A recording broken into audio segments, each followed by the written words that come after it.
Di suatu pagi yang cerah, terlihat Kancil sedang memandang kebun sayur. Sudah cukup lama, ia menanti sayuran. Sekarang, Kancil siap memanen sayuran yang telah ditanamnya. Wah, akhirnya aku dapat makan sayur sebanyak-banyaknya, ujar Kancil dengan gembira. Setelah merasa kenyang, Kancil lalu beranjak pergi menuju. Di tengah perjalanan menuju sungai, Kancil melihat teman-temannya, yaitu kerbau, ibu rusa, dan kura-kura yang sedang berkumpul. Kancil bergumam, ada apa ini? Kelihatannya kerbau dan ibu rusa sangat akrab dengan kura-kura. Wah, aku harus mencari tahu. Sepanjang jalan menuju sungai ia berpikir tentang teman-temannya yang ditemui tadi. Sesampainya di sungai, Kancil pun minum. Segar, kata Kancil setelah meminum air sungai beberapa kali. Seperti rencananya tadi, Kancil bergegas kembali menuju teman-temannya yang ia temui. Sekarang, Kancil pun menghampiri kerbau dan kemudian bertanya, "Kerbau, iya Kancil. Ada apa?" jawab kerbau sambil menoleh. Kancil kembali bertanya, "Kenapa kamu akrab sekali dengan kura-kura?"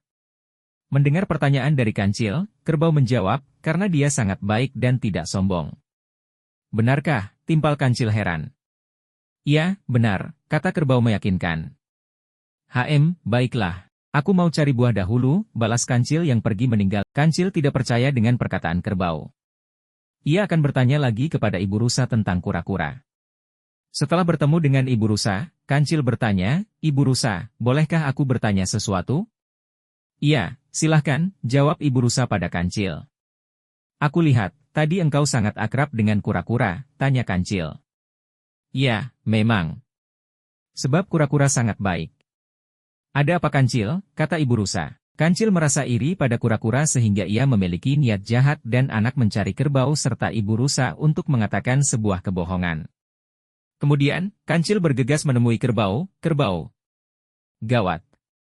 Kamu harus berhati-hati dengan kura-kura," kata Kancil. "Kenapa Kancil?" jawab kerbau sembari bertanya. "Tadi, aku lihat kura-kura membawa minum untuk merpati. Namun, setelah merpati meminumnya, ia langsung kejang-kejang dan kura-kura meninggalkannya," cerita Kancil. Kerbau yang mendengar cerita itu langsung ketakutan. "Aku tidak mau berteman lagi dengan kura-kura," kata kerbau. Kancil pun tertawa dalam hati sambil berujar, "Hahaha. Aku berhasil." Tidak hanya sampai di situ, Kancil juga menemui ibu rusa agar rencana untuk menjauhi kura-kura berhasil. Saat bertemu ibu rusa, Kancil kembali menceritakan kebohongan tentang kura-kura. "Ibu rusa! Ibu rusa! Ibu rusa!" teriak Kancil dengan keras memanggil ibu rusa. "Ada apa Kancil?" "Tenanglah," jawab ibu rusa. "Lebih baik jaga anak-anakmu dengan baik, ibu rusa. Aku tadi melihat kura-kura memberikan buah pada anak-anak tupai. Lalu mereka pun mati." Dengan bahagianya, kura-kura tertawa, jelas Kancil berbohong. "Apa? Tega sekali dia. Terima kasih, Kancil. Aku akan menjaga anak-anakku," jawab ibu rusa. Kancil kembali tertawa dalam hati dan bergembira karena merasa rencananya berhasil. Sehabis kebohongan yang diceritakan Kancil pada kerbau dan ibu rusa, kura-kura mulai dijauhi. Suatu hari, kura-kura bertemu dengan kerbau. Dengan sikap ramah dan penuh senyum seperti biasa, kura-kura menyapa kerbau, "Selamat pagi." Namun, kerbau tidak menjawab perkataan kura-kura sama sekali.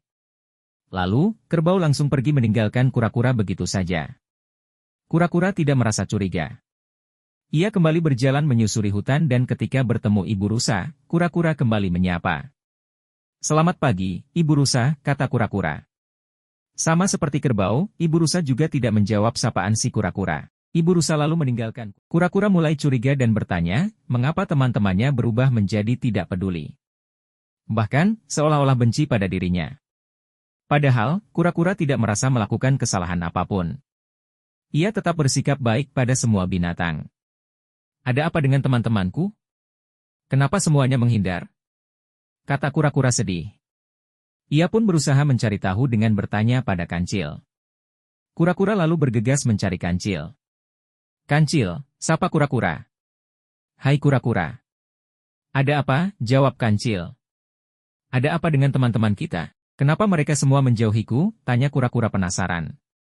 "Tidak tahu," jelas Kancil. "Kancil, ayolah. Jawab dengan jujur," bujuk kura-kura. Aku tidak tahu, kata Kancil dengan kesal. Ayolah, Kancil. Jawab pertanyaanku dengan jujur, tanya kura-kura dengan penuh harap. Semakin jengkel dengan pertanyaan kura-kura, Kancil kemudian pergi sambil berteriak, tidak tahu. Dasar cerewet. Kancil tidak mau jujur atas perbuatannya yang dilakukan pada kura-kura. Ia terus berjalan meninggalkan kura-kura begitu saja. Rasakan. Memangnya enak tidak punya teman, gumam Kancil sambil berjalan. Di kejauhan, kura-kura merasa sedih dan juga kecewa. Kancil, kamu benar-benar teman yang kejam. Kancil masih tidak peduli. Ia terus pergi menjauhi kura-kura. Kancil merasa bangga karena rencana jahatnya berhasil, namun, tidak lama setelah itu, Kancil tiba-tiba terjatuh ke dalam lubang besar di hutan. Apa ini? Kenapa aku tiba-tiba masuk dalam jebakan? Oh, tidak, kata Kancil panik. Kancil berusaha meminta bantuan dengan cara berteriak. Tolong! Tolong! Tolong! Setelah beberapa kali mencari pertolongan ia merasa putus asa. Aduh, tidak ada yang mendengar. Aku takut. Tolong! Kancil terus berteriak dari dalam lubang perangkap yang gelap. Sifat iri dan dengki justru membawa seseorang berperilaku jahat. Sama seperti perbuatan Kancil yang menghasut binatang lain untuk membenci kura-kura, jika ingin memiliki banyak teman, berbuatlah baik pada siapapun dengan tulus. Maka, orang lain akan senang berteman dengan kita. Sebaliknya, jika kita berperilaku jahat pada sesama, kita akan menuai perbuatan jahat tersebut dengan musibah dan kesulitan, karena apa yang kita tanam, itulah yang kita tuai. Semua perilaku baik dan buruk masing-masing akan mendapatkan balasannya.